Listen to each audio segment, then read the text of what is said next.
บายดีมื้อนี้เราจะมาเรียนสืบต่อคำนามแม่นคำที่ใช้เอิ้นชื่อของคนวัตถุสิ่งของสถานที่กิจกรรมเหตุการณ์หรือสิ่งที่เป็นนามธารเช่นความคิดความรู้สึกมักมีหน้าที่เป็นประธานหรือเป็นตัวกรรมตัวอย่างคำนามที่เป็นชื่อของคน Justin Kamla อุ่นคำแก้วคำนามที่เป็นชื่อของสัตว์หมาแมวช้างคำนามที่เป็นวัตถุสิ่งของปื้มบิ๊กโต๊ะคำนามที่เป็นสถานที่โรงเรียนบ้านวัดคำนามที่เป็นกิจกรรมการสอนการเรียนการย่างคำนามที่เป็นเหตุการณ์การประชุมการแข่งขันอุบัติเหตุงานเทศกาลคำนามที่เป็นความคิดหรือว่านามธรรมความพักความสุขความรู้แล้วเรามาเรียนรู้คำศัพท์จุนี้ไปนำกัน dog หมา cat แมว elephant ช้าง chicken ไก่ book ปื้ม pen big table โต๊ะ telephone โทรศัพท์ school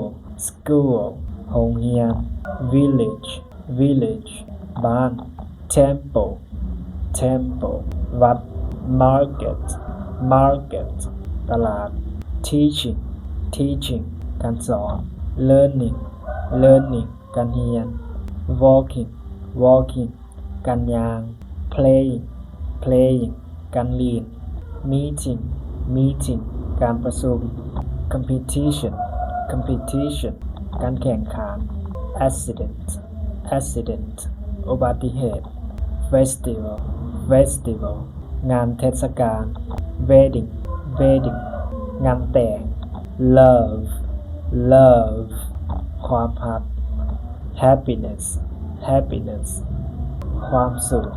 knowledge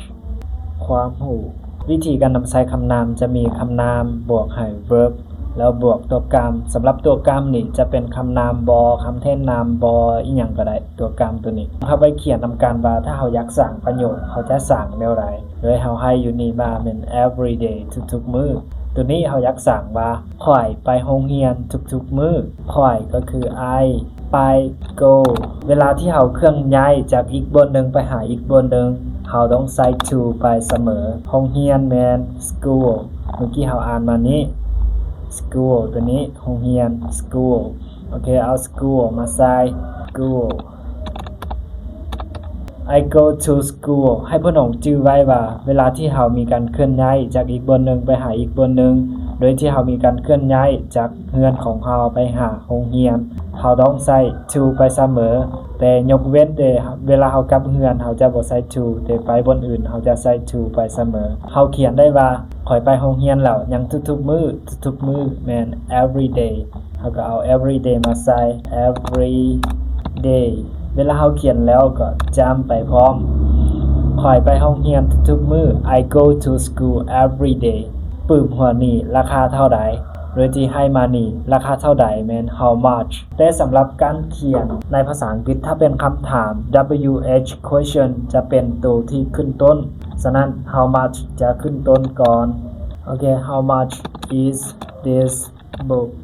how much is this book เพียงแต่เราเติม is มาอยู่หลังจาก how much แล้วก็เติมสิ่งของที่เราอยากใส่เข้าไปตัวอย่างว่าเราอยากถามเกี่ยวกับ big เราก็ว่า how much is this pen แบบนั้นสวยงามนะสำหรับภาษาอังกฤษตัวที่เราบ่ต้องการที่จะเน้นเขาจะเอาไว้ทางหน้าแล้วตัวที่เราต้องการจะเน้นเขาจะเอาไว้อยู่ทางหลังตัวอย่างว่าวัดนั้นสิ่งที่เราอยากเน้นแท้ๆแม่นวัดบ่แม่นคำว่านั้นฉะนั้น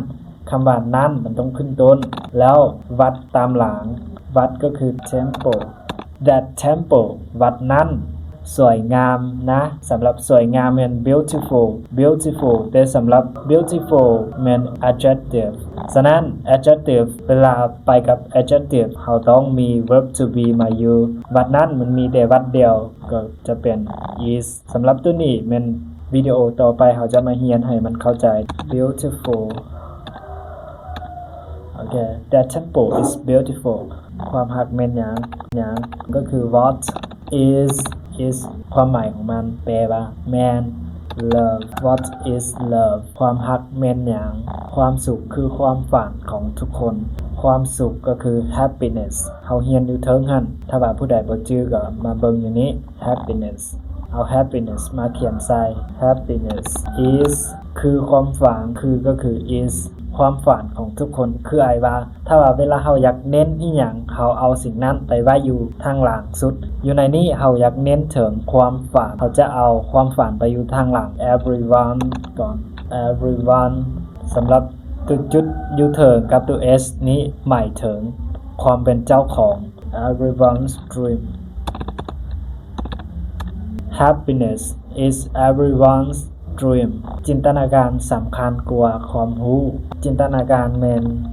imagination ตัวนี้ความหมายของมันเป็นจินตนาการสำคัญกว่าความรู้ is more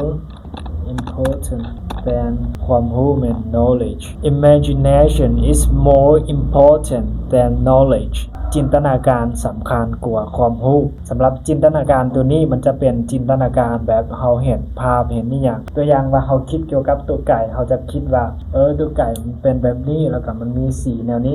โดยที่มีภาพอยู่ในหัวว่าสิ่งที่เฮาจะเฮ็ดออกมามันจะเป็นแบบใดโอเคบางเทื่อเฮามีความรู้หลายส่ำใดแต่ถ้าเฮาบ่มีจินตนาการเห็นภาพในอนาคตก่อนเฮาก็จะคือแบบบ่มีแนวคิดสร้างสรรค์สร้างอีหยังมาบ่ได้ฉะนั้นจินตนาการสำคัญกว่าความรู้แต่ถ้าบ่มีความรู้ก็บ่สามารถจินตนาการออกได้โอเคมันจะเคียงคู่ไปนำกันแล้วสำหรับวิดีโอนี้ก็คือว่าจบแต่เท่านี้ฉันพบกันวิดีโอต่อไป